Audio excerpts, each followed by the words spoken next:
What's up, you diehards, you degenerates, you lovers of defensive football? This is Josh Raymer, and we are back with another episode of the Big Three IDP podcast.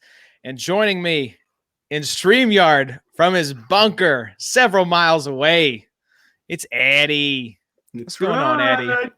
Hunker down, Josh. Hunker down. How has social distancing been going for you, Eddie?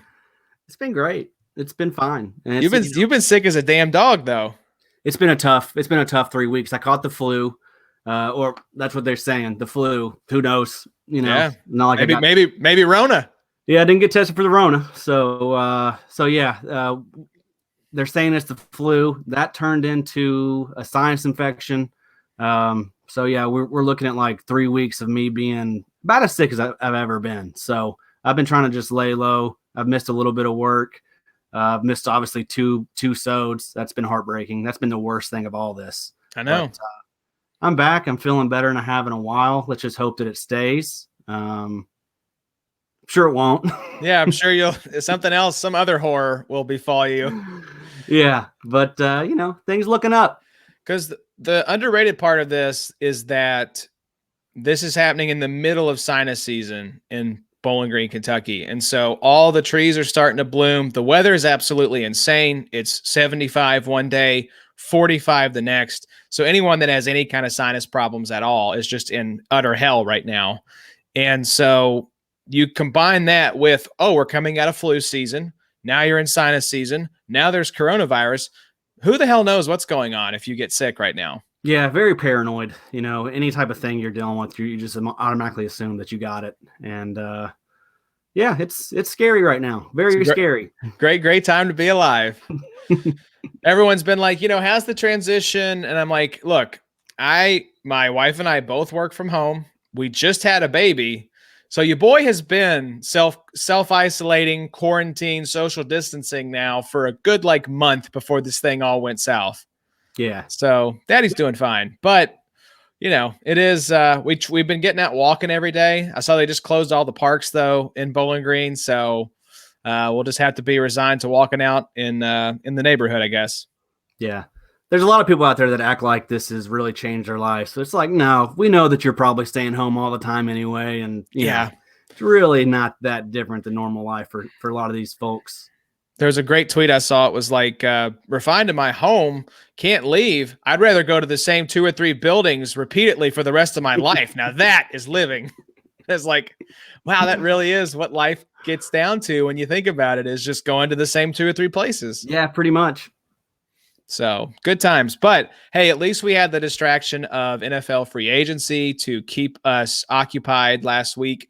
Seems like it's cooled off, although there's definitely some notable big name free agents out there.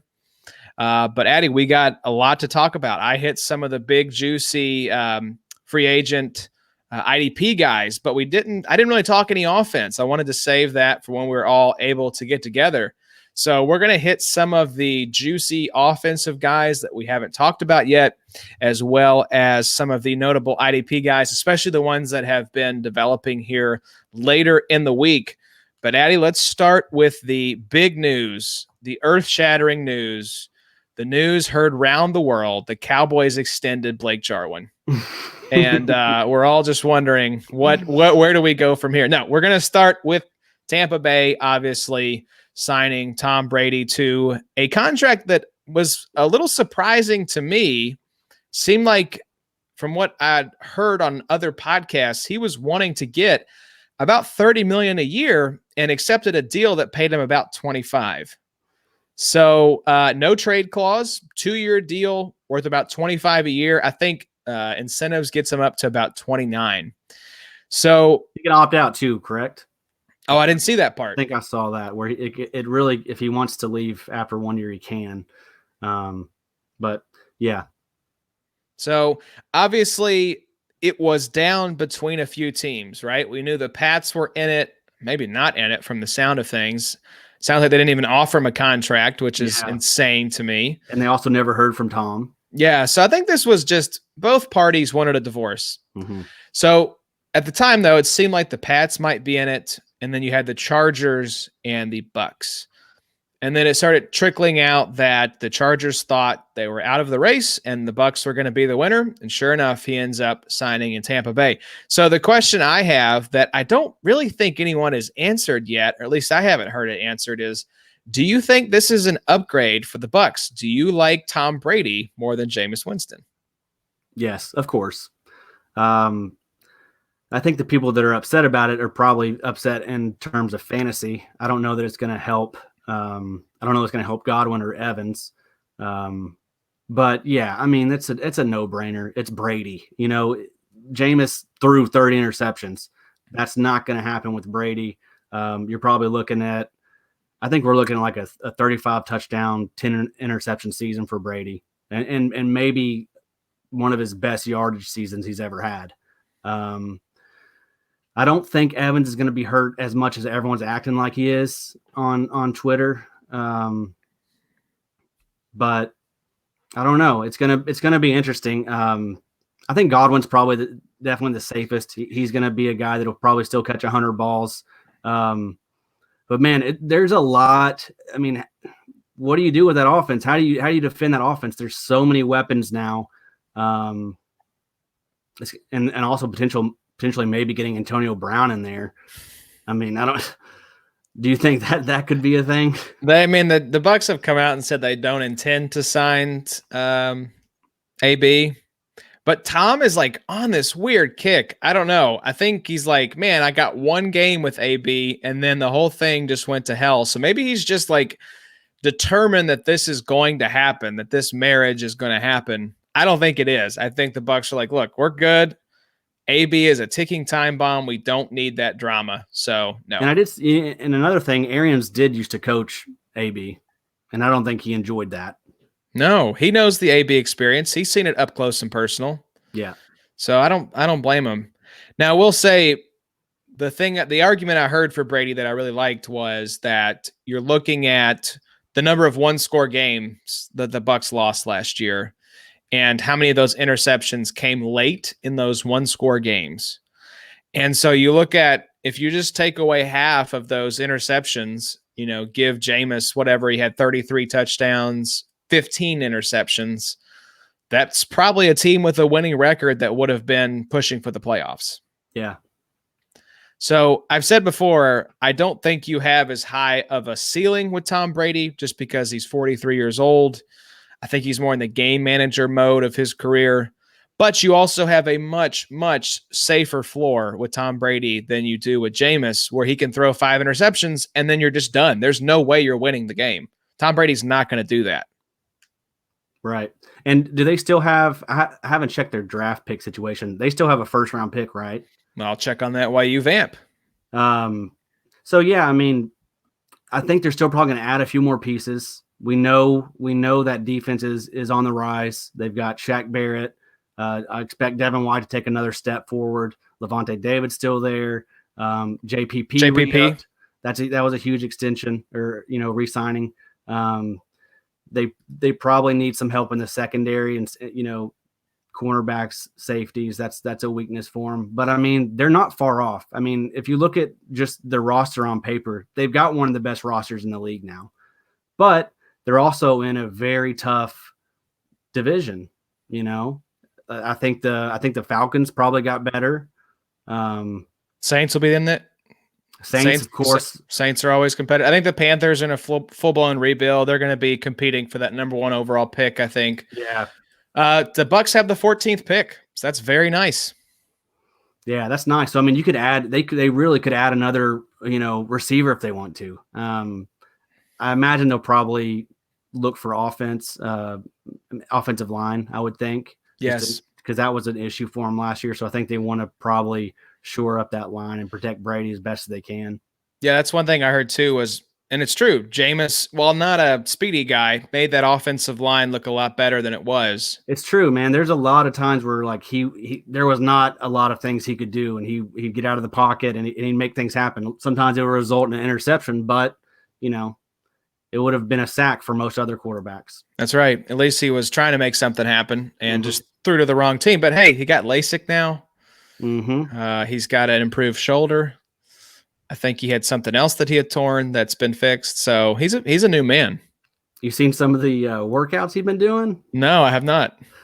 They're weird. They're very weird. He's been like crawling around on the ground and stuff. I don't know. I don't know why his team thought they should share some of that stuff, but there's some weird workout videos with Jameis circulating around out there. I've just been looking at all the pictures of him squinting at like the scoreboard and stuff, and it's like, wow, how did the Bucs not know this? Like, I don't know, 3 or 4 years ago that maybe Jameis should get his eyes looked at. Yeah, you think that he would at least get an eye exam? Yeah, as part of like your physical, maybe. Yeah, guess not. So where do we think Jameis ends up? I've heard some people throwing out Pittsburgh as a potential backup for Big Ben, maybe a replacement down the road. I like that. I don't really know if there's another landing spot that makes sense, honestly. I don't know why the Chargers won't go get him. I don't get that. I think he'd be a perfect fit there. I think Mike, he's got Mike Williams. He could do his YOLO balls too. Keenan Allen, I think, would still be very productive because we saw he's a similar player to Godwin, and Godwin did great. Pretty much the number one wide receiver until he got hurt. Eckler to check it down to, got Hunter Henry. I mean, they're not. I don't get why they obviously must have plans to draft somebody, but I think they could still compete potentially if they get a quarterback. And Winston's still good enough to where I think they could, because they've improved their defense. They really have. Their secondary is pretty good now. They brought in Chris Harris. Derwin's going to be back. They added someone else. I'm blanking though. But anyway, that's where I'd like to see him go. Other than that, there's not really a lot of spots for him. Maybe Las Vegas. Yeah, true. Bring in to compete with Carr.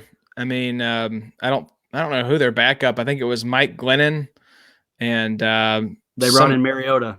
Oh, that's right. Yeah, so they're out of the running then. So I think it's I don't know. He's going to go somewhere, right? I mean, Cam's going to go somewhere. Dalton's going to go somewhere, and Jameis it's because these guys are not just going to be out of the league. Yeah, it's just a matter of where. I mean, if I was Jameis and the best I could get was like a backup gig, I don't think I'd sign. I think I would just wait because someone's going to get hurt, and I'd go. Whoever needed quarterback. After injuries and stuff. And then you have a lot more leverage. You can sign for a lot more money, right? Because you're coming in as the savior as opposed to just the backup.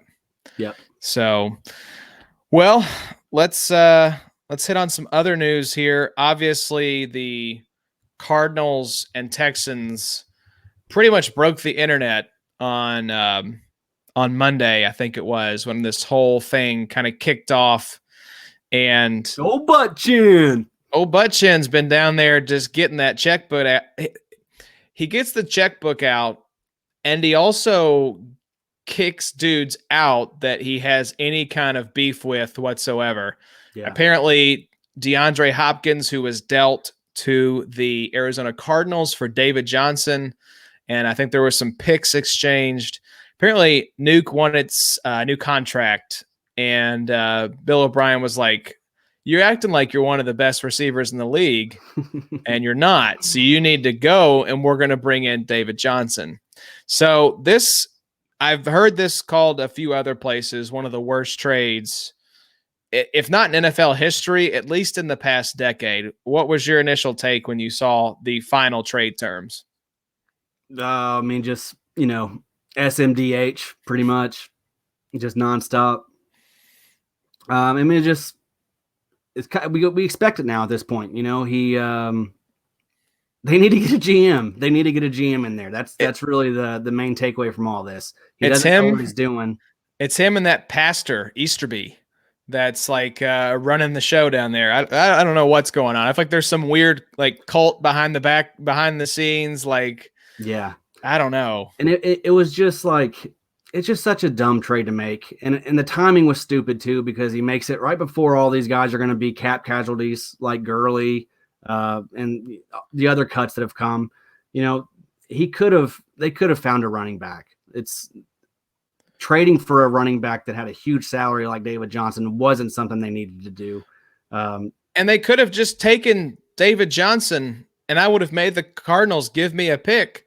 And instead, they sent away their best player. So dumb. I don't understand it. Like, you could have kept Nuke Hopkins and then just gone and signed Gurley if you had just been patient. But Adam, you have to understand, if you have a chance to go get a third string running back who's making about, north of $15 million a year, $20 million a year, you got to do it. Got to. That's the missing piece. Yeah. And if you can get rid of that loudmouth wide receiver who just wants more money, hey, that's a win. That's a win all the way around. Multiple baby mamas. Uh-huh.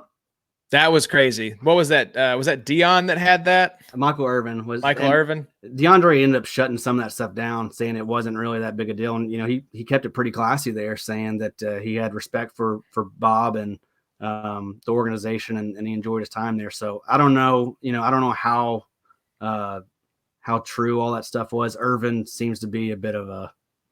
That is called a tweet crafted by Nuke's agent. Yeah.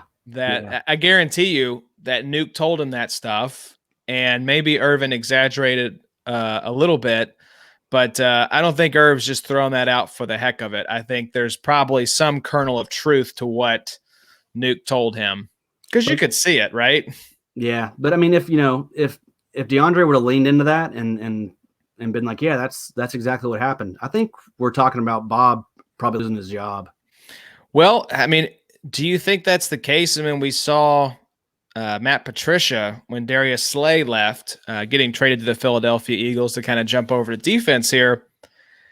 He kind of burned the bridge on the way out of town, saying that basically Matt Patricia questioned his manhood and said he wasn't elite, shouldn't have worked. He was working out with Sherman and other Talib. Which, by the way, Slay's better than all those guys, FYI. Matt now, Patricia. Yeah. Now at this point, if this was like this past offseason, but was it Kerryon Johnson that he chewed out for not knowing when Ford Field was created? Yes. I mean, I looked into that a little bit. It did seem like, he wanted these guys to know a lot of the facts. They had a lot of this stuff like written out for the guys on the wall, and they expected these guys to learn that stuff. But hey, Patricia, you don't get points for knowing when your stadium was built, bud. Yeah, some of these coaches, it's like, I heard it said very well, a lot of the Belichick disciples go to their teams and they think that they immediately command the respect of the room and they can act like jerks like Belichick does, but they haven't done anything to earn that kind of respect. They just think that it's given to them because they come from the Belichick coaching tree. Yeah, that's true. And there's a reason that the Belichick coaching tree, for the most part, has been one catastrophic failure after another, with very few. I mean, O'Brien's had success in Houston. He's made the playoffs.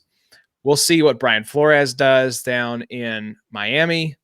And then you have Matt Patricia, who I think is probably going to get fired halfway through this season, if I had to guess. Yeah, I would think so. Yeah, it's interesting that, Patricia and O'Brien both are from the Belichick coaching tree, and they're both kind of been the biggest two clowns of the offseason as far as coaches go. Ever since you brought it up that Patricia has that pencil with the laminated play card. Idiot. It's just, bud, come on. That's all you need to know right there. I get it that's your brand, but dude, you're just kind of like, someone pointed this out, like he had the pencil in his ear at the combine to do his interviews. So think about this. When he's packing his clothes and his laptop and his phone charger, he's got a pack of pencils that he's pulling a few out and putting in his suitcase to take to the combine. Like, that's not normal behavior, like, at all. No. But here we are. So other moves sort of associated with this one, the Cardinals gave the transition tag to Kenyon Drake, who's going to be the starter there now. I think we all said before this whole free agency period kicked up that we loved Kenyon Drake, especially if he came back to the Cardinals. So in my mind, this really locks him in as a top 15 running back this year, especially in PPR leagues. I could see him even finishing top 12. Yeah, I agree. He's going to be a great running back to have. Definitely someone you should target as your second running back. and he'll probably outperform, where you draft him, just because he's going to be the guy. And maybe even Chase Edmonds is not a bad late dart to take, Handcuff, injury, Yep. handcuff. Injuries happen to running backs all the time. So yeah, I love that offense though, man. Yes. And in fact, we've done some super flex drafts here recently. And I've actually done another, Josh. I didn't tell you about this. Adam, you have a problem. It's Corona quarantine time, baby. What am I supposed to do? To get healthy? Well, but anyway, so Kyler, I'm the one that keeps taking him, but I took him 7th overall. I don't blame you. That was after the Hopkins trade. I actually was able to get him in that other one that we're in, and I got him in the second round. Yep. But yeah, I think at this point, in my opinion, he's the quarterback 3. I see a lot of people talking about fading him and stuff. No, I'm not. I think he's going to be this year's Lamar, and I wouldn't be surprised if he finished 1. Honestly, I think a lot of people tend to fade quarterback like that. That's like a kind of a surger, like a riser in the quarterback ranks, because they don't think he'll return value on where he's drafted. Yeah. A lot of folks are late round QB drafters, so they'd rather take a running back there. But in a dynasty super flex, I could absolutely see that being the case. I do think he'll be overdrafted just because that's what happens with these top quarterbacks. So I don't know that I'll be drafting him in like a redraft league necessarily, but I think that he has that number 1 QB upside for sure. Yeah, I mean, still the play for me in redraft is going to be to wait on quarterback. That's always going to be my play, because I think you're going to have to spend. You're right, probably a top 4, round pick on him. Yep, I'd say he goes in the first 4 rounds for sure, and I'd guess he probably sneaks into like the back of the 3rd. Yeah, I think so too. Just because I think you're going to see Lamar, or do you think Lamar's one right now, or Mahomes in redraft? I don't know, man. That's tough. I'd still probably have to go with Mahomes just because I want to see it another year from Lamar. There's still that injury risk, with how much he runs, even though Mahomes got hurt last year. I just want to see it again. And Mahomes, I think you just book it for, 40, 45 passing touchdowns. Yeah, I agree. I think that'll be mine as well. Another thing about the Cardinals, I've noticed people are really down on Christian Kirk right now, which I don't really understand. In that draft that I'm doing right now, Kirk went like in the 20th round. Wow, like free fall. I don't understand that. He's still only 23. You got Fitz there, but how effective is he going to be at his age? I love Kirk. I think Kirk is going to be great with someone else to take the attention away from him. I don't think that he's not a number 1 receiver, but he could probably thrive as a number 2. Yeah, he's a great number 2. I put him on the trade block in our league just because I also happen to have Nuke Hopkins. So it was like just a bad landing spot for Nuke in terms of my Christian Kirk shares. But if I didn't have Nuke, I'd be trying to acquire Kirk. It's like we talk about some offenses, you just want pieces of the offense, and the Cardinals are going to be that offense this season. Yes. If everything, and we could be headed toward a Browns situation where we're pushing them too high because of, on paper, they look great. They're a great fantasy team. The offensive line is still absolute dog crap there. So they have got to go and address that in the draft now. And if they do that, I still think I wouldn't be penciling them in for the playoffs. I think they'll be in the mix. I think 8-8, 9-7 would be probably where I would peg them. But I do worry a little bit that we've seen this story before and it may not go as well as we hope. But for fantasy purposes, they should still be a lot of fun. Yeah, exactly. I'm not really saying they're going to make the playoffs, but I think they're going to be one of the more fantasy-friendly teams, like the Tampa Bay Buccaneers, a team like that they're not good, but they can, you got 2 number 1 wide receivers out of them. You got a number 1 quarterback. Yeah, I think Drake is going to be a number one running back. Yeah, I love that team. Wheels up for the Cardinals. Now, Addy, we got to talk about this, and I'm sorry. I know you don't want to. I know you bought the jersey for your son Silas, and it is really burned it. Did you? You had a jersey burning. Sure. Could have invited the neighbors over, but that would have not been social distancing. So, That's right. So, Stephon Diggs and a 7th rounder traded to Buffalo for a 2020 first, 5th, 6th, and a 2021 4th. So this, I know, hurts your heart. It seemed like Diggs had been a bit of a malcontent and had wanted out of town for a while. And I think we kind of joked that he was going to land. I think I may have actually said that he was going to end up in Buffalo, which is a good team, just like probably the number one city in the NFL that I wouldn't want to live in. That and like Jacksonville, probably, or Oakland back in the day. So Diggs now in Buffalo with Josh Allen. Let's start with the implication for Diggs now in Buffalo. How do you feel in terms of compared to his previous situation in Minnesota? Is this a arrow up, arrow down, neutral? How are you feeling? I don't think it's that bad for his value. We just saw what John Brown did there, and those guys have a similar skill set. And Josh Allen's good at extending plays. Diggs is a top 5 route runner. And so, if you have if you have a quarterback that can extend plays, and someone that's aware like Diggs, that can equal a lot of fantasy points. I think it's going to be okay. I mean, if you look at Minnesota, the situation he's coming from, he only got like 93 targets last year. So he's going to get that. He's going to get more than that there in Buffalo. So yeah, I mean, I don't think he's going to be, it's not going to be like 1,500 yards and 12 touchdowns, but I think it could be something similar to what we just saw, like 1,107 and 90 catches. That's about what I would expect him to put up. Yeah, they were having this debate on the Fantasy Footballers podcast, and Jason was coming down more on the side of he's still going to be top 12, top 15. And the rebuttal that Mike gave was that John Brown, Cole Beasley, still there, still good players, not going to be kicked off the team because Diggs is there now. Diggs will be the target leader, more than likely.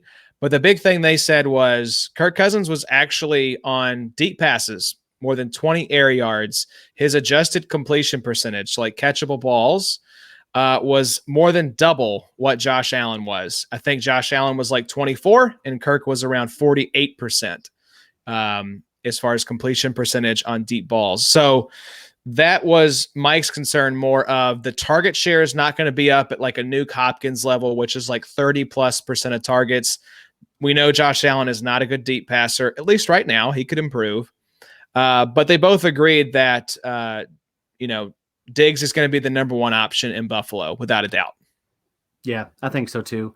What about Minnesota? What does it do? What does it do for Thielen? What does it do for Irv Smith? Who's going to be that second receiver? Yeah, that's the question right now because, it's obviously a great situation that Thielen's in now as the clear-cut number one. But things change if the Vikings go and sign a Robbie Anderson in free agency, or if they go and draft a guy. This is a great wide receiver draft. We know that. So if they grab somebody in the first, second, even third round, it's probably going to be a guy that could come in and be a day one starter opposite Thielen. So I do think, though, obviously it's a huge arrow up situation for Thielen, for Irv Smith. Those guys are a lot more enticing now. They get a big time bump. I would be surprised if Thielen plays all 16 games and does not finish as a wide receiver one. I just think being the number one guy on that team, even with Dalvin Cook there, I still like Dalvin Cook. He's the most valuable piece of that offense, in my opinion, by far. But I still think that Thielen being the one on that team, if he's healthy, and that's a big question mark. I mean, we saw a lot of games last year where they really could have used Thielen, but man, when he was back, He looked so good in that game. He took a little while. He was a little rusty. He had Mhm. some stupid plays and some penalties. I think it was the playoff game against the New Orleans Saints where he came back and looked great in the second half. pretty much clinched the game for him. Yeah, so I like it. I think it's a big arrow up situation for both guys. I think you could see Irv Smith now slide into like definitely he's in the conversation as a top 12 tight end, which doesn't take much. I mean, Yeah. I think Jason Witten finished as a top 12 tight end last Right. year. So the bar is very, very low. Yeah. And I think that that next generation of tight end is on the come up. And this is the season we're going to see guys like Sternberger, like Irv Smith, like Jonnu start to creep into that tight end one conversation. Yeah, I agree. Just want to show you one little stat here. I was looking at some splits with where Diggs and Thielen both played together.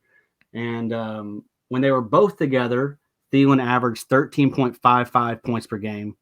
When they weren't together, Thielen averaged 8.65 points per game. So he actually did worse without Diggs. Now I know that's, there's probably other factors we're not taking into consideration there, but that's interesting. You wonder if Thielen really is a true number one wide receiver, and is he not really helped by having someone like Diggs to take the pressure off of him out there? I think that's a big part of it. I think probably what you're seeing there is reflected in Thielen has the best coverage guy from the opposing team, so his numbers probably aren't what you would expect with Diggs out of the lineup. And I'd say that's also coaching. I'd say if Diggs is out of the lineup, I would have loved to have seen Dalvin Cook's numbers in games without Diggs, because I guarantee you they would have gone up compared to games when Diggs was in. So but we'll see. I'm not sure that this is going to be, I don't think they're going to run as much as they did last year. And it's not because they don't want to run. I don't think they're going to be able to. I don't think they're as good as they were. We'll see what they do in the draft. The draft's going to be huge. If they can get another receiver in there and the offense doesn't skip a beat, then that's fine. But I think they're going to be forced to pass more. So I don't know. So Thielen might be fine. I think you're right. I'm projecting him to be, wide receiver 12 to 15 and somewhere in that range. Yeah, I agree. That's where I see him as well. So other news around the league here, and this is a bit of contract mismanagement, which we should bring up on the Diggs side. You have this in the doc, and it's so true. Yeah. One of the best contracts in the league for a top tier wide receiver. Yeah, it's insane. He's only making he's pretty much getting $12 million a year until 2023. Wow, that's nuts. So we heard a lot of conversation like, well, why did Minnesota get so much and DeAndre Hopkins, didn't? Well, DeAndre Hopkins he's going to be 29. Diggs is still 25. He might be 26. Yeah, he's 26. Yeah. So he's 26. That's 3 years younger than Hopkins, but also Hopkins is going to need a big time extension. He'll be probably making about $20 million per year, I would think. And that $12 million is just such a bargain, such a good contract. And now you got to hope he actually shows up and doesn't try to hold out or want a new deal now that he's on a new team. I mean, we'll see. I think that's one thing fantasy players are going to have to start taking more into consideration is, unless a guy just got a new deal, if he's had the same deal for a year or two, like I've heard whispers of Dalvin Cook holding out for a new deal. So I'm not putting it past any player at this point, especially if they get traded to a new team, to start hearing some whispers coming out that maybe they want a new deal before they suit up. Not saying that Diggs is going to do that, but he obviously knows at this point he's vastly underpaid for the kind of wide receiver he is. Yes, for sure. So around the league, we're talking about cap mismanagement. The Cowboys had to end up franchise tagging Dak Prescott. Now, the franchise tag, it's a nice payday. It's more than what Tom Brady is making. It's $26.82 million per year.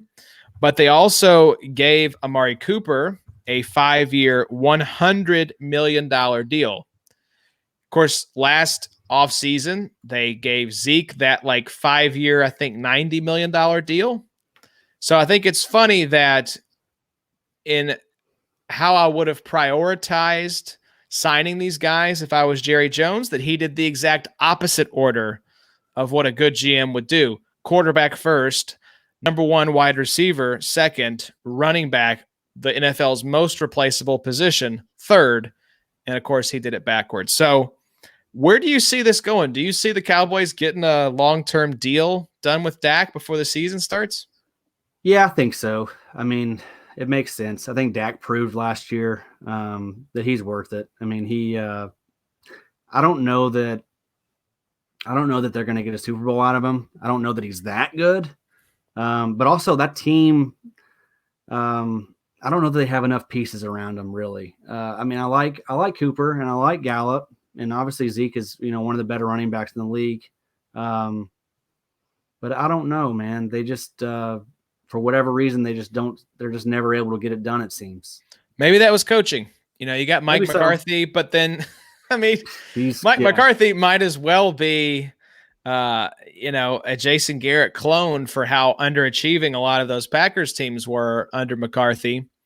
But I will say, who do you think's a better quarterback in real life, Dak Prescott or Jimmy Garoppolo? That's tough. I don't know, man. I mean, they're both kind of unproven. They both still have some holes in their game. They both, we think we know what we have in them, but there's still question marks on both of them. I don't know. I guess I'd probably rather have Dak. Yeah, me too. I know that the 49ers got to the Super Bowl off of great coaching, great defense. Yeah. So it's a little bit different situation. But I think if they can put a talented team around Dak, he is absolutely a guy that's capable of getting them to a Super Bowl. And then once you're there, it's one game. Can you win one game? And so I think it could happen. I don't know that the team around him, especially in the defensive side of the ball, is talented enough. Yeah. I mean, that Dallas defense is not even in the same league as San Francisco. No. So that's good linebackers. Yes. They did lose out. They lost Robert Quinn. No more Michael Bennett. They lost Byron Jones. That's a big loss. Signed a $1 bajillion contract with the Dolphins. So they're out there spending some money. I talked about some of their moves, signing Kyle Van Noy to like a $50 million contract, something stupid. So he needs to thank Bill Belichick for that. For real. They need to thank just the Patriot connection, because I think didn't the Lions sign Chandler Jones? No, the Lions signed somebody from the Patriots. Oh gosh. Yeah, but you're right. Both those guys have been just signing old Patriots. Yes, it's like, thank you. I'm sure Bill's like, thank you for taking all these guys I don't want. Jamie Collins. 3 years, $30 million. Who was it I said? Did I say somebody else? Chandler Jones. He's still in Arizona. Yeah, that's right. Yeah, Jamie Collins. I get those two confused. So let's look at another move here. It's status quo with the Cowboys, obviously retaining their players. I think we can look at similar production from those guys. Blake Jarwin is the piece, though, with Jason Witten moving on to the Las Vegas Raiders, that is interesting. Where are you looking at Jarwin? Is he an interesting little dart throw at tight end? Absolutely. He's one of my favorite late round targets. In fact, he was someone I just picked up in that draft I was telling you about, and I got him probably in the 25th, 26th round. That's nice. So yeah, I mean, he's good. He's a really good player. Body size and body type, he's in the mold of like a Kelsey, so he's really good after the catch. Just a nice big target for Dak. I think he's going to do really well there. And Dak likes to look in the middle of the field. You remember Cole Beasley, he was always really good, and Jason Witten was always pretty productive. So I think I really like that offense. They really do have some nice pieces. Yeah, I think we've talked about it before, an axiom I learned from the fantasy footballers: follow the money.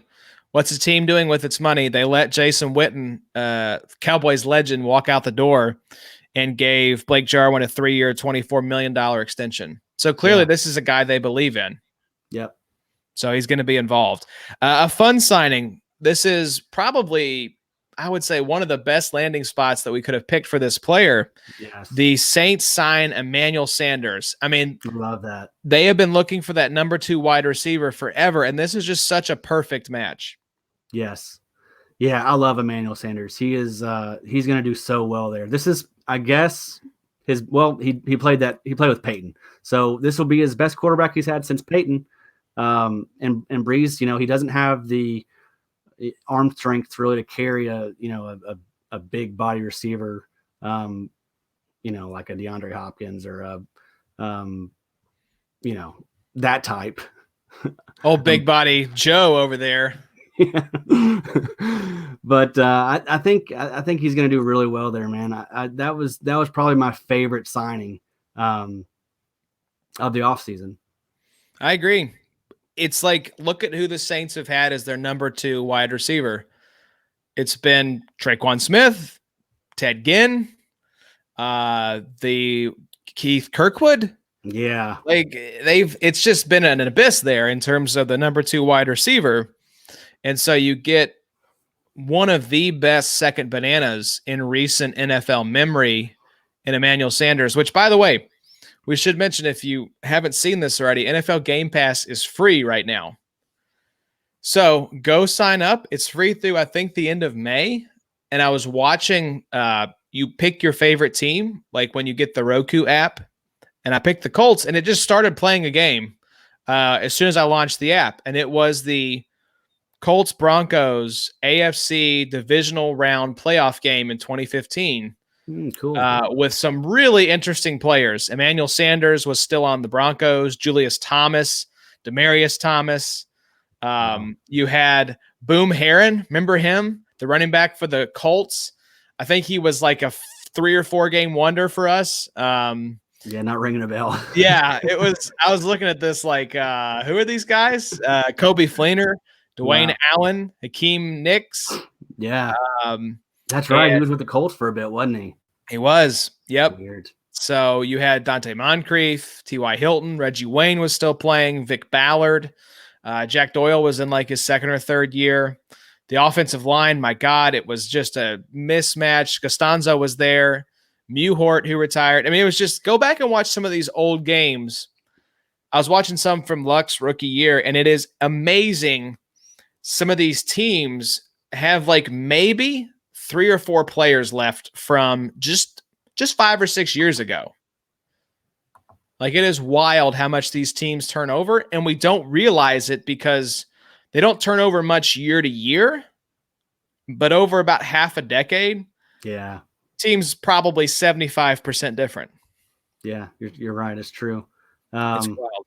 But, another thing to keep in mind with Sanders is, as good as he was last year, he was also coming off that Achilles. And so he's going to be, a full year recovered from that Achilles now.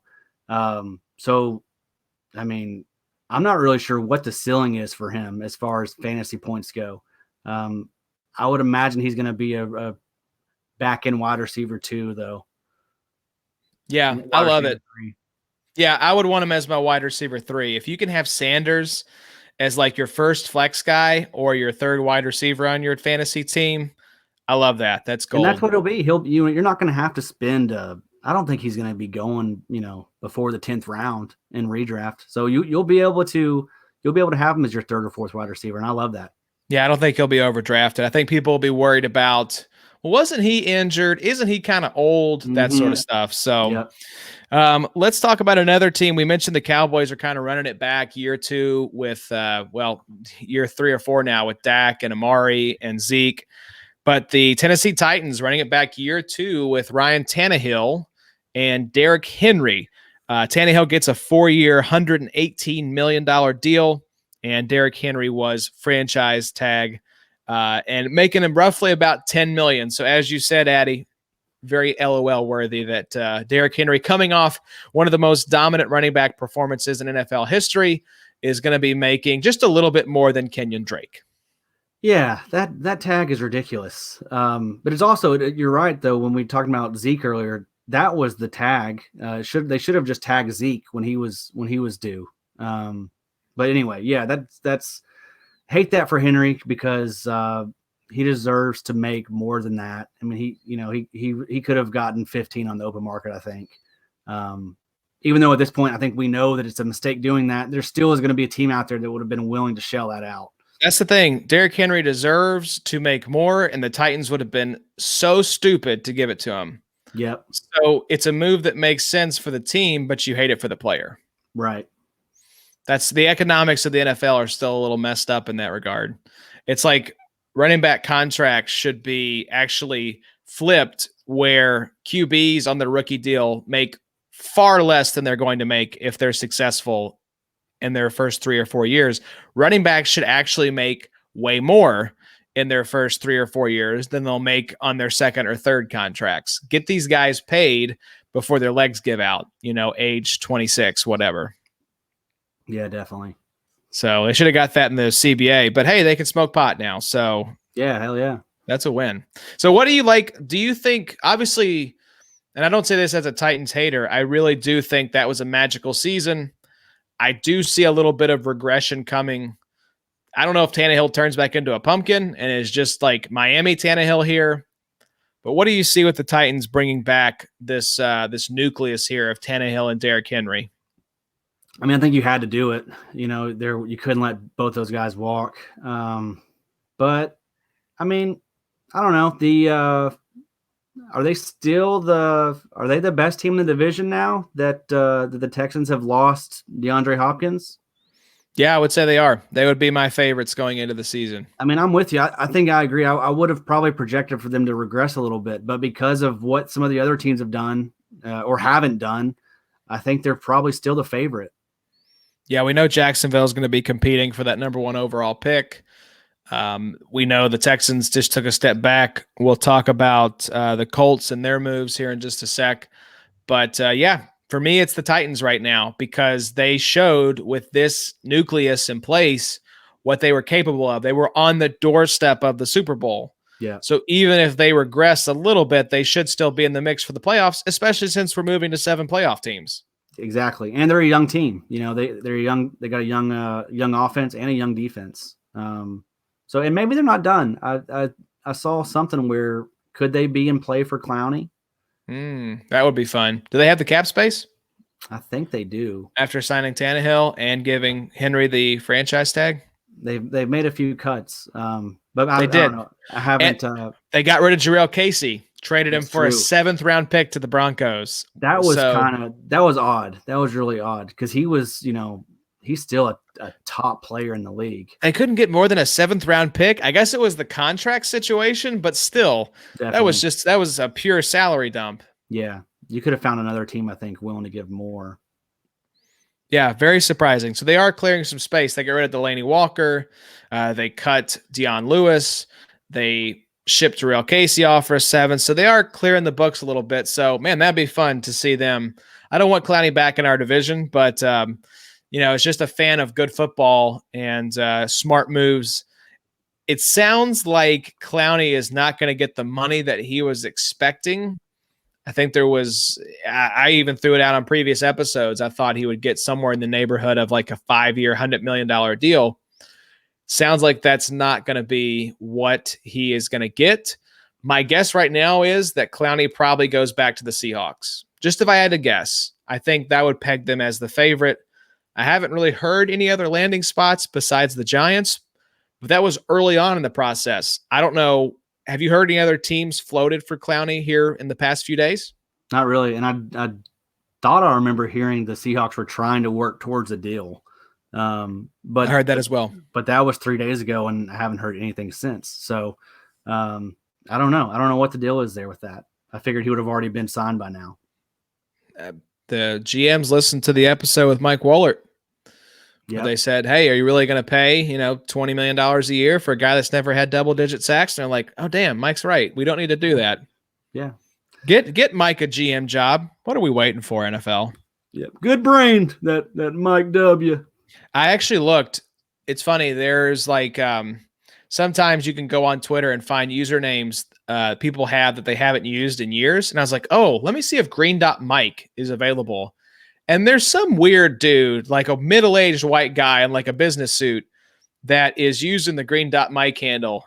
And we need to get this dude's handle away from him because obviously Mike Wohlert has much more of a claim to fame when it comes to Green Dot Mike than this dude. Yeah, that really is Mike's brand. So maybe we should start up a fundraiser to try and buy that handle for that from that guy. I agree. I'm looking it up right now just because it's very curious to me. So we're going to put this guy on blast here on the pod. Mike Brinker.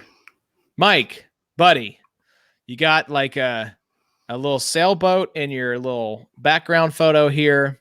He's a consultant at Deloitte. And he only has 3,800 followers. So Mike's got him beat on the follower count. I think that means he gets the handle. I'm sorry. That's pretty solid though. So he's not a nobody. He's not a scrub. What's his ratio looking like? He's only following 330. So he's looking good. All right, Mike, do you. But why the hell are you Green Dot Mike? I don't understand. Yeah, get back to us, Mr. Brinker. Is that it? Yeah, Mike Brinker. Let's see if Mike Brinker is available. What if Mike Wohlert has Mike Brinker and they're just in some sort of Cold War that we don't even know about? Let's see if Mike. That's the move. Maybe that is the move to snatch up Mike Brinker. Yeah. No, Mike Brinker is taken, but it looks like a bot. So that's a shame. So what we need to do is get Mike Brinker his own handle and then get Green Dot Mike freed up for Mike Wohlert. So I digress. Let's hit some Browns moves here, Addy. What do we got coming up for Cleveland? It looks like 3 moves here they made. All right, four moves. Yeah, they've been active. So yeah, Ryan Hooper, he signed a 4-year, $40 million deal, which I think you mean Austin Hooper. Austin Hooper. Yeah, I have actually Ryan Hooper in the dock though. So good old Ryan. Yeah. One of them Hooper boys. Yeah. So that's a bargain. I was surprised to see him only get that much. I thought he would have been, more in the, $50 million range. I love that signing. I don't know if it's going to be good for his fantasy value, but it's a great signing for the Browns just to have another option for Baker. I think it means, you think this means end of the road for Njoku? I don't know. Stefanski, he enjoys using 2 tight end sets. So maybe so. I'd say probably Njoku will be on the trade block and they'll be willing to listen to offers. But, I don't think having 2 really good tight ends is the worst thing, It's funny. The second highest paid tight end in the league is now Austin Hooper, behind only Hunter Henry. Yeah, the tight end's still still pretty not getting really what they deserve, I don't think. The 4th highest paid tight end, and you'll appreciate this, Kyle Rudolph. Wow. Just making about $300,000 less than Travis Kelce.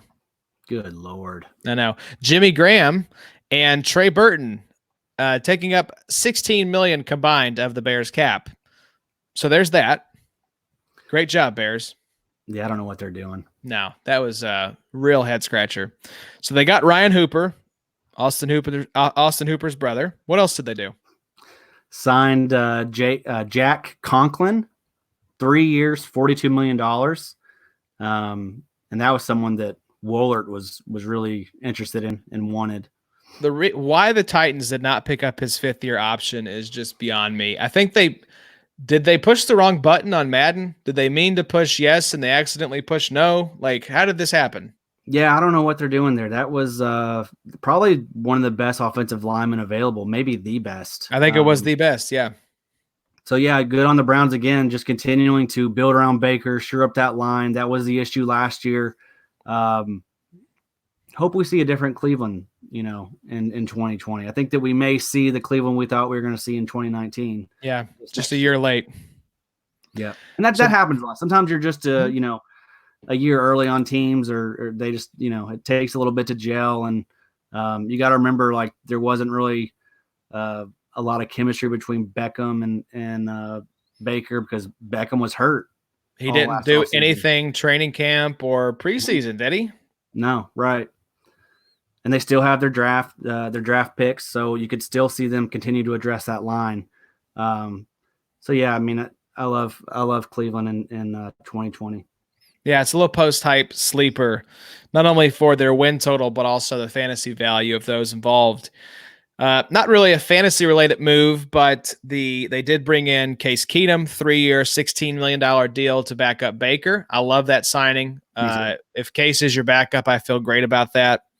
And then they also put a second-round tender on Kareem Hunt. So Kareem Hunt will be playing with the Browns in 2020. So they've got a nice complement of weapons, and especially if they go and grab an offensive tackle or guard high in the draft, I think they're picking 10th. Then that should be, the 10th overall pick. That should be a situation where with a better coach on board than Freddie Kitchens, full complement of weapons, short up offensive line, the excuses are running out for Baker. Right. And I believe in Baker. I'm a firm Baker believer, supporter.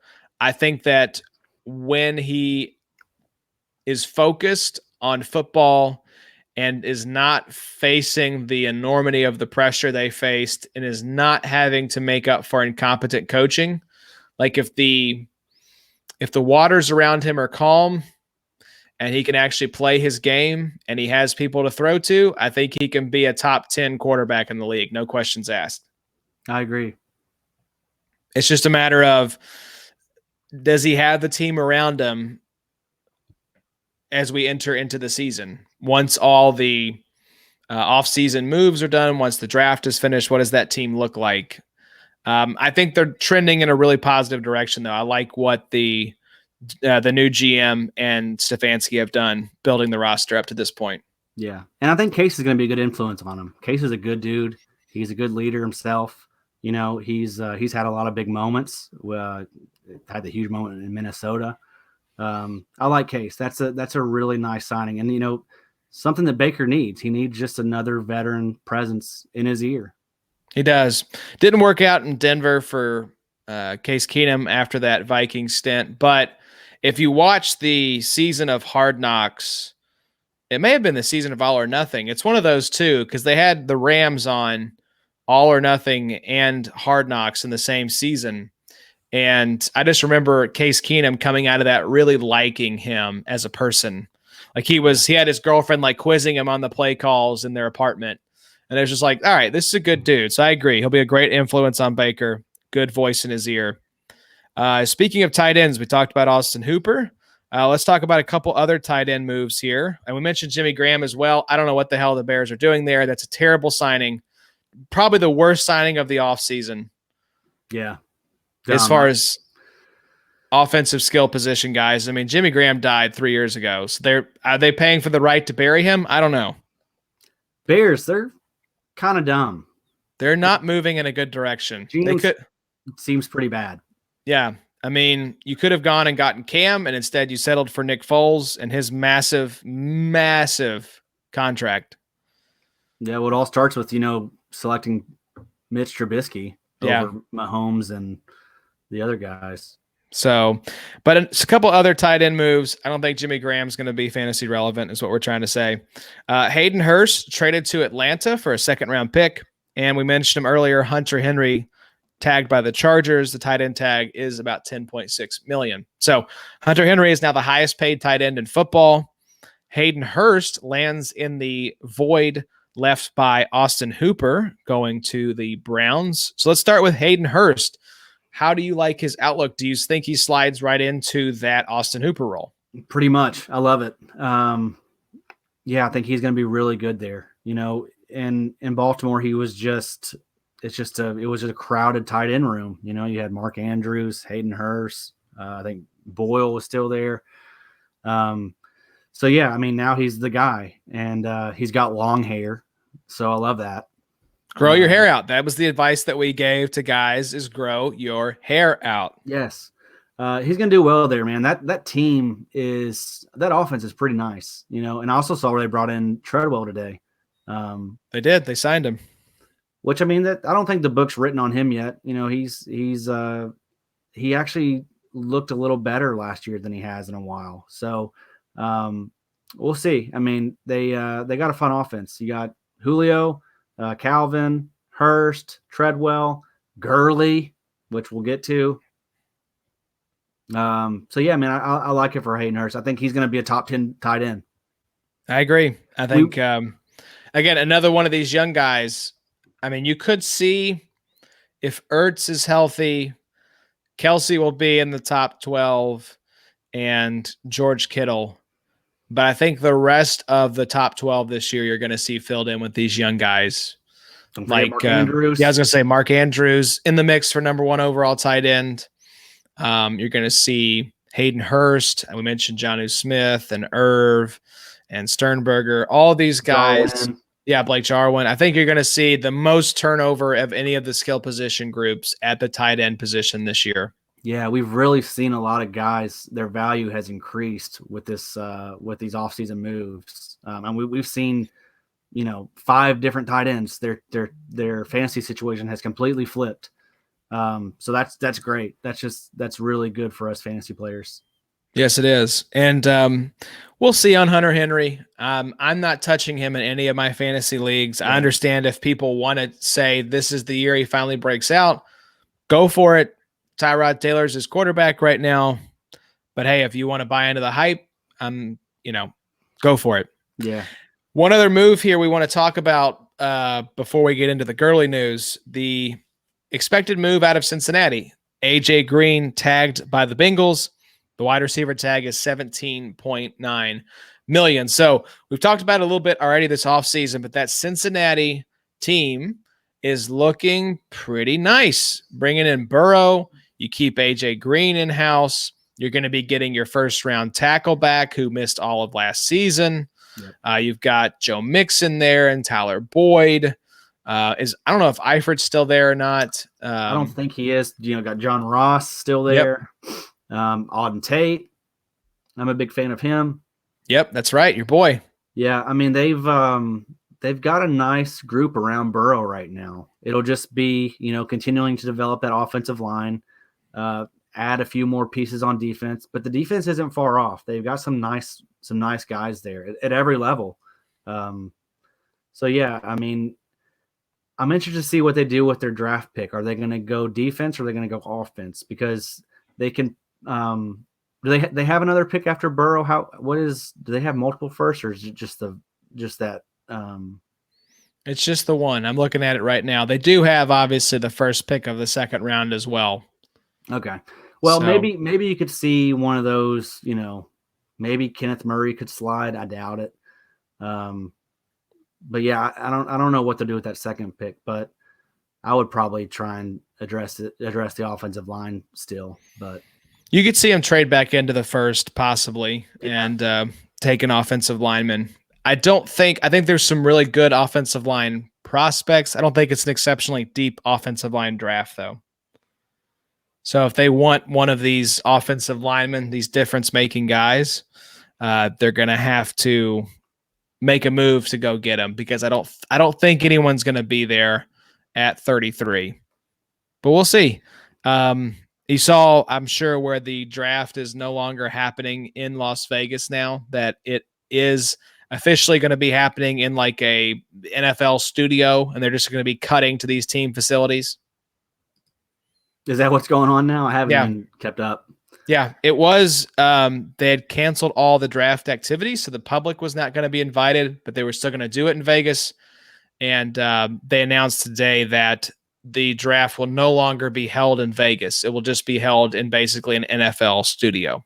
No, that's probably for the best right now. Yeah, I agree. I think it would be a little weird because being in Vegas, it would just be kind of a reminder of what could have been, pre-coronavirus. We could have had a really fun draft in Vegas. So just having it there would have been a shell of the real thing. So I don't blame him for doing it in the studio.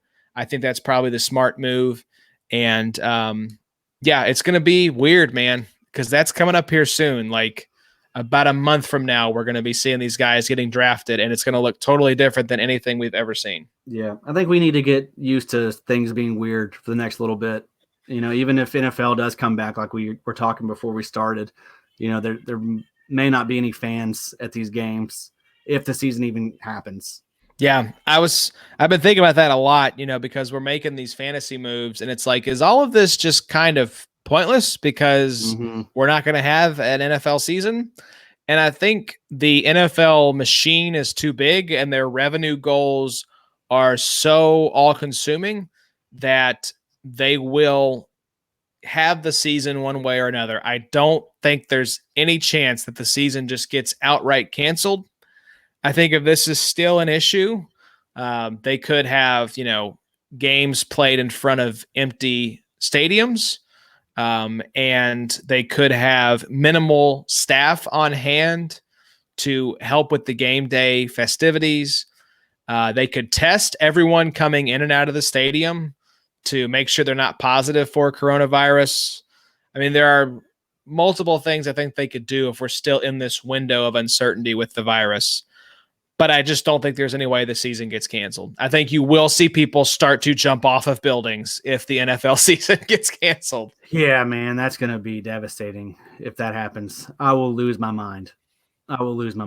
Yep. Every Sunday now we have to continue to spend with our families. No, Lord, I can't do it. Don't do this to us, NFL. But you see the draft is still happening. It'll look a little different. If the NFL's smart, they've already got a committee right now that is putting together a contingency plan for all of these games to still happen if we're still in a world where social distancing is the norm. Like they can't be saying, well, it'll be fine by then. Surely they've got this thing figured out. But it's the NFL. They tend to be a little bit slow to adapt to change sometimes. But hopefully they'll be out in front of this so we don't lose the season. Yeah. Another point on the NFL draft being canceled, from Vegas. They weren't they going to do like a thing where they drive them in a boat or something like that? Yeah, there was a great tweet. I think I might have shared it on one of the episodes. Who thought it was a good idea to put young black men on a ship and drive them across the water to their new owners as part of the NFL draft festivities? How did we not have like some higher level thinking here, guys? That's just a bunch of white people in suits making that call. Absolutely. So, yeah, they were going to have them. It was going to be the Bellagio fountain. There was going to be a floating stage in the Bellagio fountain, and they were going to come across on a boat. So I could just see the boat sinking, and you've got a first-round pick that this team's making $1 million investment in, jumping into the fountain with a life vest on, and it just being a meme on the internet for the next 1,000 years. Yeah, that could have gone bad very easily. Very easily. So, Addy, let's talk about the big news. We were hoping to have Bobo on, but it seems like we're not going to be able to get him. So we'll have to discuss this news without him and get his reaction on Twitter after we post the episode. Maybe it's for the best. I'm not sure that he could have kept it together. You might have just been crying the entire time. Yeah. But yeah, Todd Gurley released by the Rams. This was a little bit surprising only because of the dead cap hit that they are going to take because of this release. The face of that team, along with Jared Goff for the past 2 or 3 years now, billboards all over LA to open this new stadium, and he doesn't even make it to the new stadium, is scooped up pretty quickly by the Falcons. What kind of deal did they give him? I heard it was surprisingly like a 1-year, $5 million deal. Is that right? I didn't even check the contract on him. I think it was a pretty small deal. It was not something impressive like what you would expect. Man, this is saying he got 2 years, 34 and a half. I must be thinking of some other running back that got a smaller deal than that.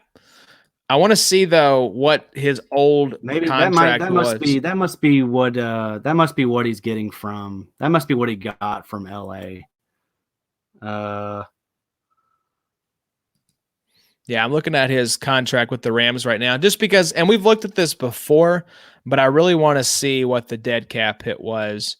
No, it's a 1-year, $6 million deal, according to Spot Track. Okay. Yeah, that's really reasonable for Atlanta. I'm fine with that deal. So they have a dead cap hit. Oh my sweet Jesus. For the 2020 season, there'll be a dead cap hit of $20.15 million. Wow. It would have cost $17.25 million to keep him on the team, which tells you that the Rams did not think that Gurley gave them a better chance to win than if he was not on the roster. Yeah, it's one of those situations where it's like, Gurley has been so good for so long that it just almost makes it a little awkward. You don't want to bench that guy that's been so good for you and has been like the star of your team for this up and coming guy, because you're just I don't know, you just feel like you gotta let Gurley get to work, just because he's been kind of the star of your team for so long. If he's on the team, the Rams felt like they probably had to play him. Right. And so this tells me we've just got to get this guy off our roster because we don't think he's any good. And so and to me, the fact that he only got 1 year, $6 million from the Falcons tells me they feel the same way. They have the same kind of question marks that the Rams do, which is fair. I mean, he has a degenerative knee condition. Yeah. And he was a touchdown monster last season, but not the same guy that we saw in the run-up to that Super Bowl when he was the best running back in football. I mean, he was the 101 not too long ago, and now he's cut by his own team, who is going to pay $3 million more not to have them on their team. Yeah, it's crazy how quickly these running backs can turn. Still only 26, or he's 25 now, but he'll be 26 once the season starts. But yeah, I don't think we're ever going to see that Gurley that we saw, before last year again. Do we think that Atlanta even potentially brings someone else in the draft? I think they absolutely could, because you look at the backups, Ito Smith and Brian Hill, a couple Jags. Yeah. I'd say you want some insurance, because what if Todd Gurley's knee gives out halfway through the second game of the season, and now this high-powered offense has to plug in Ito Smith or Brian Hill? Yeah. You're in trouble. So I think they could be a cool landing spot for like a DeAndre Swift type, I love that. Maybe one of these second-round running backs. I think they have to know, and it's only a 1-year deal. So that you don't want to be right back in the same situation next offseason, having to go hunt for running backs. That really is the play, right? Like, just draft a running back, don't re-sign them, get 4 or 5 years out of them, and then go draft somebody else. Yep. Just keep plugging these guys in. Don't give these guys big contracts. We've seen so much evidence now between Freeman getting cut, horrible contract, Gurley getting cut, horrible contract, David Johnson being traded, and somehow DeAndre Hopkins coming back. Awful trade, but also terrible contract for DJ. And something we need to keep in mind with Zeke, how much longer till we're saying the same thing about Zeke. And they have a very talented back behind Zeke. I like Tony Pollard a whole lot. That's right. So I think Zeke will get the opportunity as long as he is still able to perform. Oh, yeah. The question is, sometimes when running backs hit that wall, it comes a lot faster than we expect. We see it with quarterbacks too. When you drop off, I mean, really any skill position guy, you think about wide receivers as well. It's like Andre Johnson was good, and then the next year it was just done. It was over. Yeah. And I do wonder if with guys like Freeman and David Johnson and Todd Gurley, these fantasy running back stars of old, are they just done? Yeah. Yeah. And I mean, Dallas, like the Rams are now and have been experiencing, it's going to be tough to fit all these guys under the cap, with Dak probably getting a long-term deal where he's probably going to be making 30 million plus for the next, 4 or 5 years. Cooper's making 20 million per. That's tough. Once you start getting those big contracts in there, it's you have to make some tough decisions. And if I'm going to cut somebody, it's going to be a running back. That's right. Yeah, he could be a cap casualty with about 3 years left on that contract. Yeah, but still going to be fine for probably 2 years. Yeah, I But think you have two more years. If he is still performing at a high level, or really even just playing above average, that team is not going to move on from him because of this contract situation. But yeah, there will come a point here sooner rather than later where that contract looks like an albatross. I yep. wanted to look up to see the Cowboys have, as of right now, according to Over the Cap, they have about $24 million in cap space. Hmm. So, obviously, with the franchise tag number for quarterbacks, it's some good money. It's about $30.1 million. And so he is actually, wow, that's kind of amazing that I don't know if this has been updated with the newest numbers for Amari Cooper, but his cap number is only $12 million, according to Over the Cap. Now, again, I don't know if this has been updated yet, but they have Dak's new contract in there, so I'm guessing it is. But you look at, they're still paying DeMarcus Lawrence $21.9 million. Holy cow. Wow. Yeah, that's bad. Zeke's making 10.9, so not crazy. But they paid a lot of dudes, man. Jalen Smith got a new contract. Mm-hmm. I forgot the Cowboys brought in Gerald McCoy. That's nice. I like that. It's a nice little signing. Good locker room guy. So let's hit some. That's really all the offensive pieces that we wanted to touch on. Well, did we talk about David Johnson in Houston now? Do we feel like that?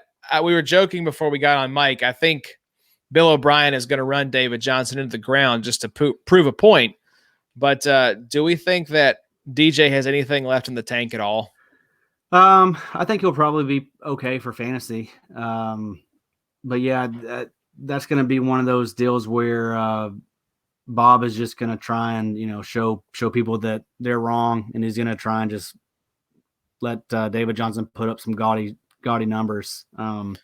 He may have like 365 attempts for about 2.8 yards a carry. Yeah. So it may be ugly, but David Johnson is going to get the work. You can bet your bottom dollar. I don't think they take anyone in the first 3 rounds of the draft at running back. And I think DJ is going to be the number one guy. Maybe Duke Johnson sprinkled in for some third down passing work. But no, this is going to be DJ's backfield. Whether or not he still has it, that's what we need to find out.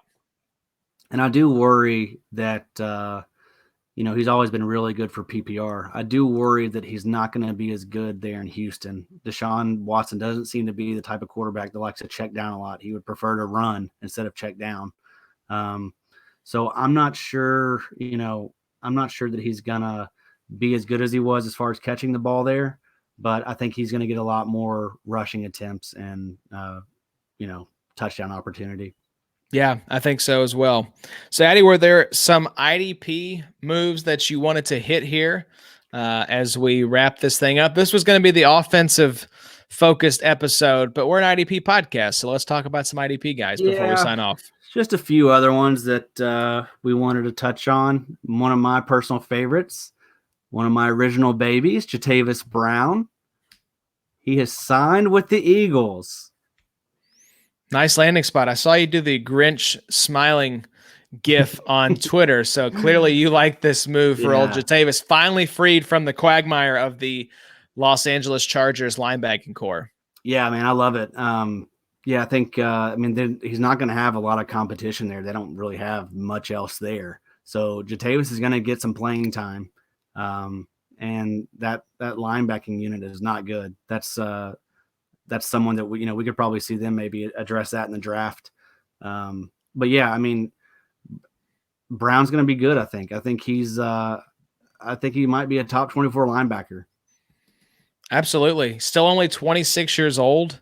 And you look at who else is there for the Eagles right now.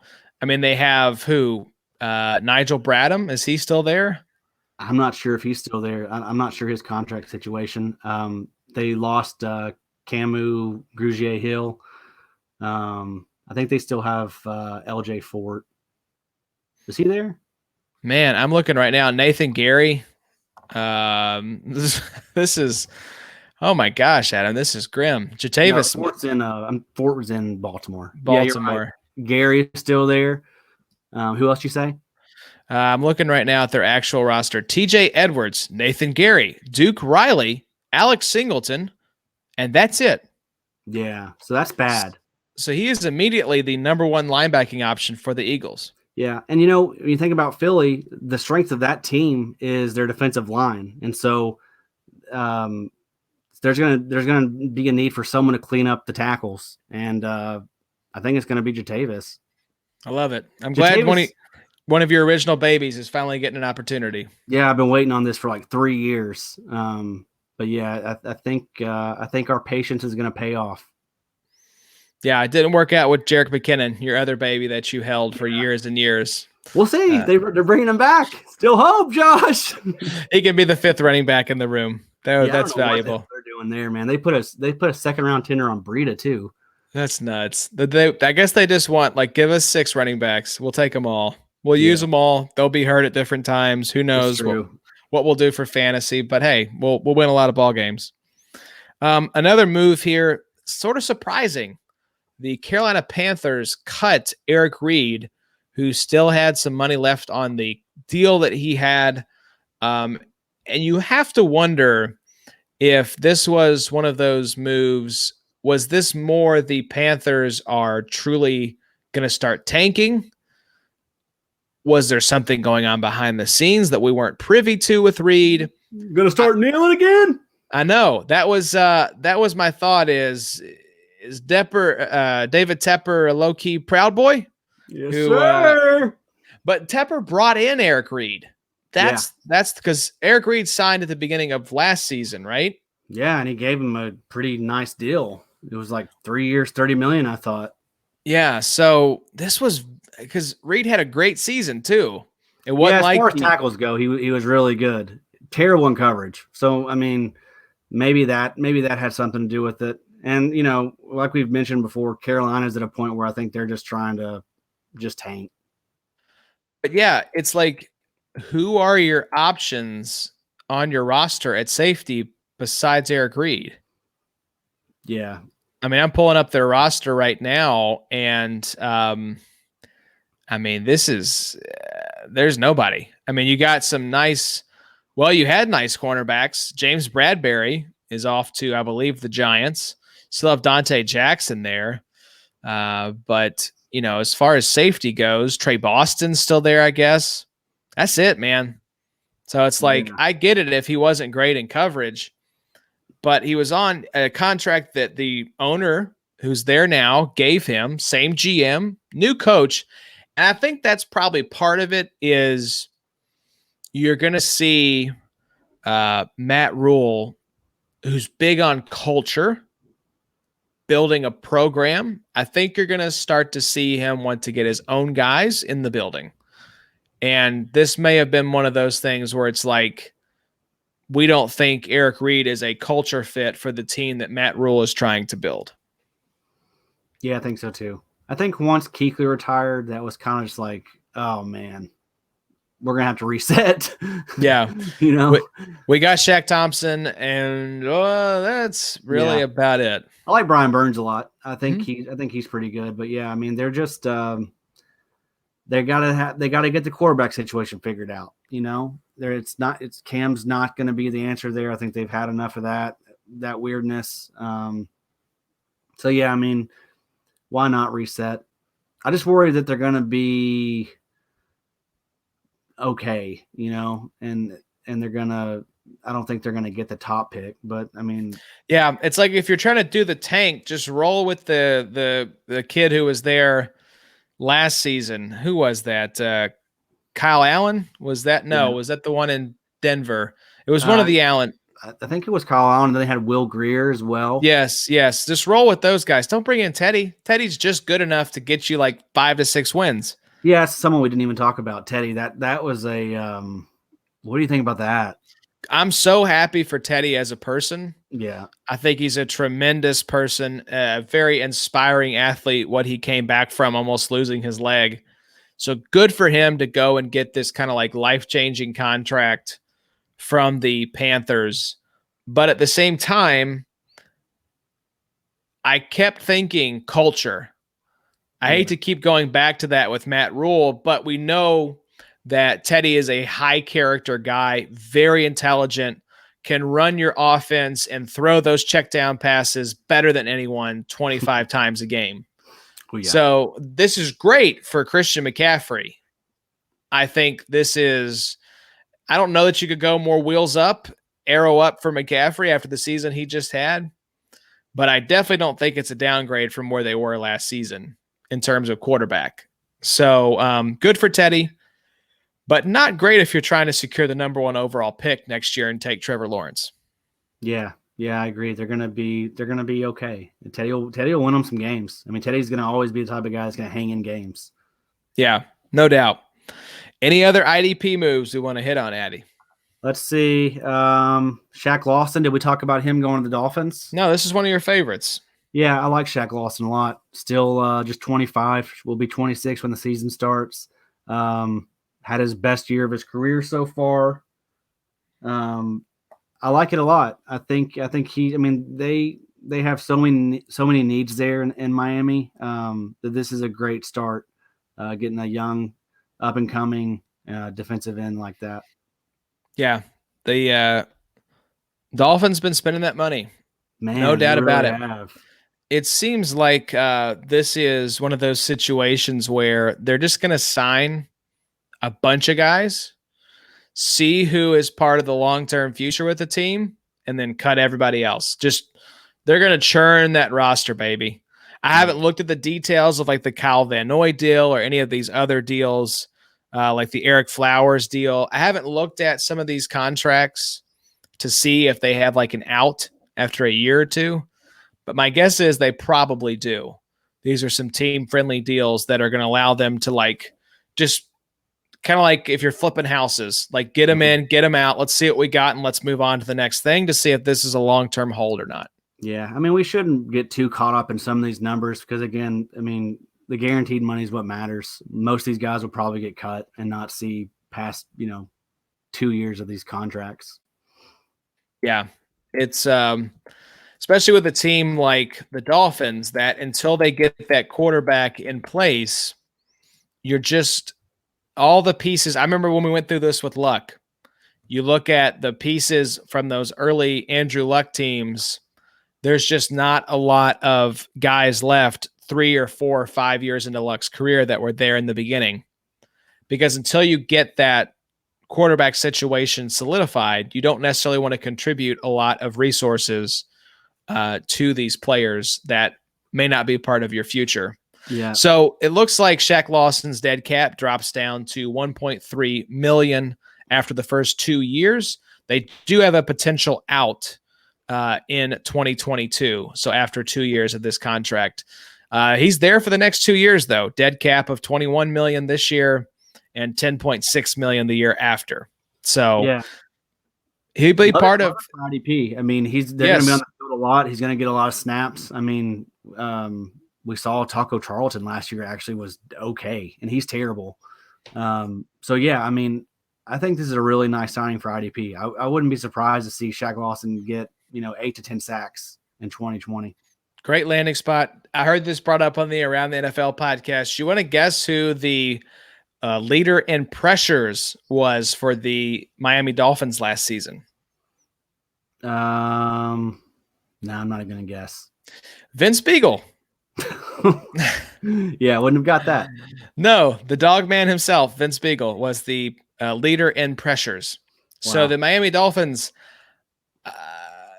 thank God for Fitzpatrick, because he made that team somewhat watchable last season because they were horrific on the defensive side of the ball, like a true travesty.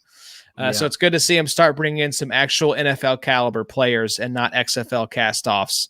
So great landing spot for Shaq Lawson. I love it. Any other ones here, Addy, that we touched on? The Kyle Van Noy deal, Byron Jones. Eagles signed Javon Hargrave. That was a low-key great signing for them. Yeah, to pair him with Fletcher Cox, man, that's a really nice duo. And then you got Brandon Graham there, Derek Barnett. That line has always been their focus in Philly. And it's continuing to just be one of the stronger units in the league. Absolutely. That and the DJ Reader signing by the Bengals. I love that one as well. Get your reader. Get your reader, baby. I love seeing the Bengals get out there and make some moves, signing him to a 4-year, $53 million contract. So they gave him some guap to come on down to Cincinnati. Yeah, man. Yeah, he's good. I like DJ Reader. And that, again, that Cincinnati defense is pretty solid. It's not one of those that's flashy for IDP necessarily. These kind of run-stuffing nose tackles really are, but great for your actual NFL team. Yeah, so, I mean, that's about as solid as the line as you can get. You know, you got Dunlap, Lawson, Geno Atkins, Reader, Hubbard. Yeah, that's dirty. That's really good. 2 top 12 defensive ends from last season paired with a nice interior lineman presence. Yeah. It's a good way to build your team. Build from the lines out. Yeah. All right, Addy. So we're going to put a bow on it unless there's anybody else. Nothing I can think of. I know we're forgetting people, but there's been so much though. My God. I think there's been like 100 transactions I've seen come through on Twitter.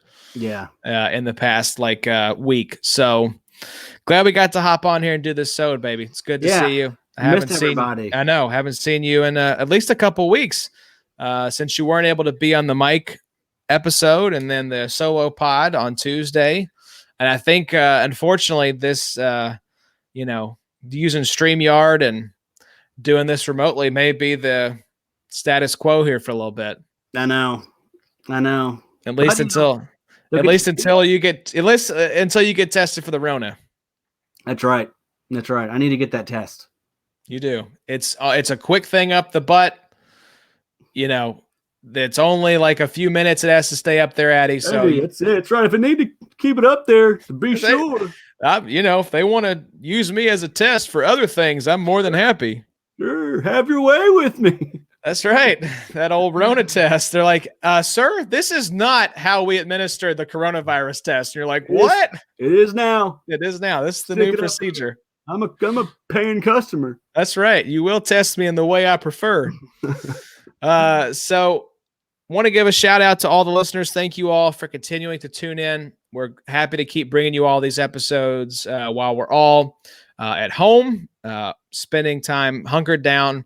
We'll try to bring you guys another episode later this week. Hopefully Bobby will be able to join us then.